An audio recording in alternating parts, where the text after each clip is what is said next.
எல்லோருக்கும் வணக்கங்கள். நம்ம ஆன்மீகம் இன்ஃபோ தமிழ் சேனலுக்கு உங்களை ரொம்ப ரொம்ப அன்புடன் வரவேற்கிறேன். இந்த வீடியோவோட தலைப்பில் மீனராசிக்காரர்களுக்கு நவம்பர் மாதம் 8ஆம் தேதிக்குள் யமனாக வரப்போகும் 3 பெண்கள் என தலைப்பு கொடுத்துள்ளேன். இதற்கான உண்மையான காரணத்தை வீடியோவோட முடிவில் கூறியுள்ளேன். எனவே இந்த வீடியோவை ஸ்கிப் பண்ணாம முழுமையாக பாருங்க. மீனராசிக்காரர்களே, இந்த நவம்பர் மாதம் உங்கள் வாழ்க்கையில மிகப்பெரிய மாற்றங்கள் நடக்க காத்திருக்கு. சுக்கிரன், குரு, சனி எல்லாருமே வேற லெவல்ல சஞ்சாரம் பண்ணி உங்கள் வாழ்க்கைய ஒரு புதிய பாதைக்கு ட்ராக் பண்ண போறாங்க. இதுல யாருக்கெல்லாம் யோகம் இருக்கு, யாருக்கெல்லாம் சவால்கள் வரப்போகின்றன, எப்படி அந்த சவால்கள்லேருந்து தப்பிக்கணும், என்னென்ன பரிகாரத்தெல்லாம் செய்யணும், இது எல்லாத்தையுமே பத்தி டீட்டெயிலாக சொல்ல போகிறேன். மாதத்தின் முதல் 10 நாட்கள் என்பது மிகவும் நன்றாகவே போகும்.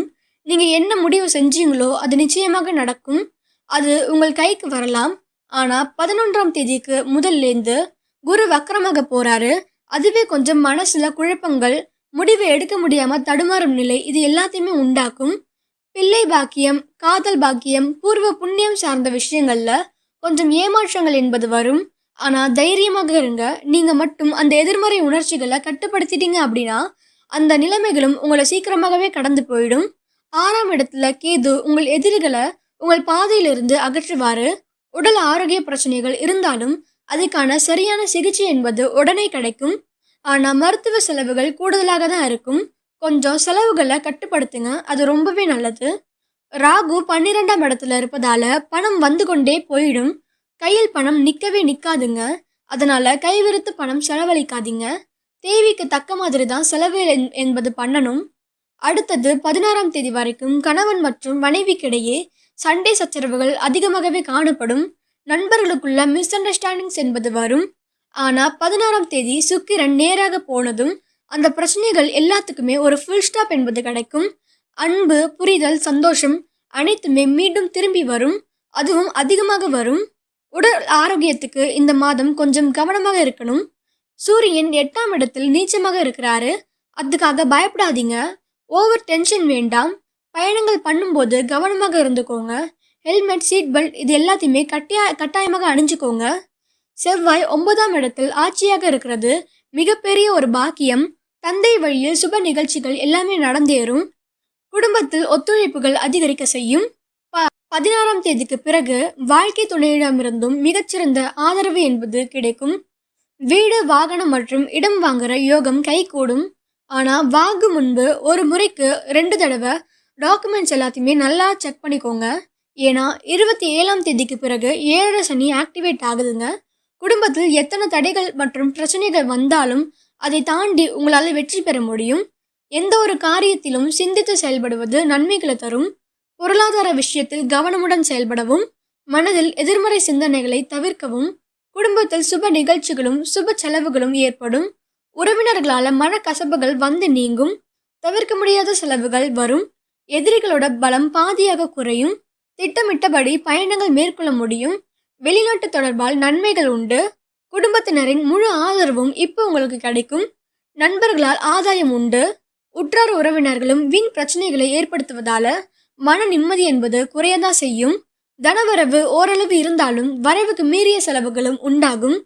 வதந்திகளை எப்போதுமே பொருட்படுத்த வேண்டாங்க.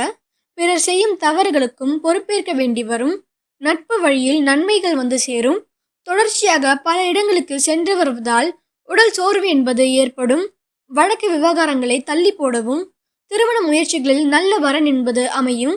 குடும்பத்தில் சொந்த பந்தங்களின் வருகை இருக்கும். கணவன் மற்றும் மனைவிக்குள் கருத்து வேறுபாடுகள் வந்து நீங்கும். பழைய வாகனத்தை மாற்ற வேண்டி வரும். திட்டமிட்ட பயணங்கள் சிறப்பாக அமையும். கொடுக்கல் மற்றும் வாங்கலில் புதிய முதலீடுகளை தவிர்க்கவும். எந்த ஒரு விஷயத்திலும் சிந்தித்து செயல்படுவது ரொம்பவே நல்லது. உத்தியோகத்தில் ஈகோ பிரச்சனை தலை தூக்கும். தொழில் மற்றும் வியாபாரம் சிறப்பாக அமையும். தொழில் மற்றும் உத்தியோகம் ரீதியாக கொஞ்சம் ஏற்ற இறக்கமான நிலை என்பது காணப்படும். உணர்ச்சி வசப்பட்டு விட்டுவிடுற முடிவுகள் எதுவும் எடுக்காதீங்க. பிஸ்னஸ் பண்ணும், வேலை மாற்றணும் அப்படின்னு திடீர்னு லைஃப்பில் சேஞ்சஸ் எதுவும் பண்ண வேணாம். ஸ்லோ அண்டு ஸ்டெடி ப்ராசஸ் தான் எப்போதுமே வெற்றியை தரும்.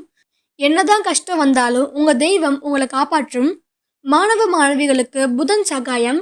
படிப்பில் கவனம் என்பது குறையலாம். அதனால தினமும் தியானம் பண்ணுங்க. காலை எழுந்ததும் 2 நிமிஷம் பாசிட்டிவான தாட்டோடு இருங்க. ஞாபக மறதி என்பது இருந்தாலும் ஓவரா பீதி அடையாதீங்க. Relax, everything will be fine.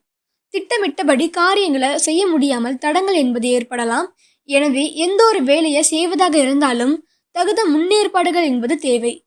தொழில் மற்றும் வியாபாரத்தில் லாபங்கள் அதிகரிக்கும், பணவரவு இருக்கும், பாக்கிகள் என்பது வசூலாக செய்யும்.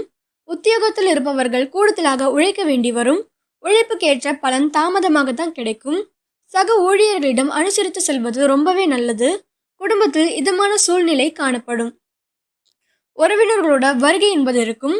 கணவன் மற்றும் மனைவிக்கிடையே ஒருவரையொருவர் விட்டு கொடுத்து செல்வது ரொம்பவே நல்லது. பிள்ளைகளின் முன்னேற்றத்தில் கூடுதல் கவனம் செலுத்துவீர்கள். புதிய நபர்களோட அறிமுகம் இப்போ உங்களுக்கு கிடைக்கும். பெண்களுக்கு திடீர் செலவுகள் உண்டாகலாம். காரியங்களில் தடை மற்றும் தாமதம் ஏற்படலாம். அதனால கவனம் தேவை. அரசியல்வாதிகளுக்கு மக்கள் மத்தியில் செல்வாக்கு என்பது உயரும். எதிர்கட்சியினர் உங்களுக்கு உதவுவார்கள். மறைமுக போட்டிகள் இருக்கும். மொத்தத்துல பார்த்தோம்னா இந்த மாதத்தோட ஆரம்பம் நன்றாக இருக்குது. மத்தியில கொஞ்சம் சவால், முடிவுல மீண்டும் லைஃப் ட்ராக்ல நல்லது என்பது காணப்படுது. இந்த மாதம் உங்கள் வாழ்க்கையில ட்ரையல் இருக்கலாம். ஆனா அந்த ட்ரையல் முடிந்ததும் விக்டரி உங்களுக்கே. கடவுள் உங்களுக்காக துணை நிற்கிறாருங்க. சரியான பாதையை நோக்கி தள்ள போகிறாரு. இந்த வீடியோ உங்களுக்கு பிடிச்சிருந்தா லைக் பண்ணுங்க. உங்க ராசி என்ன என்பதை கமெண்ட்ல எழுதி வைங்க. நம்ம சேனலை சப்ஸ்கிரைப் பண்ண மறந்துடாதீங்க. சந்தோஷமும் சமாதானமும் நிறைந்த வாழ்வு உங்களுக்காக. நன்றி, வணக்கம்.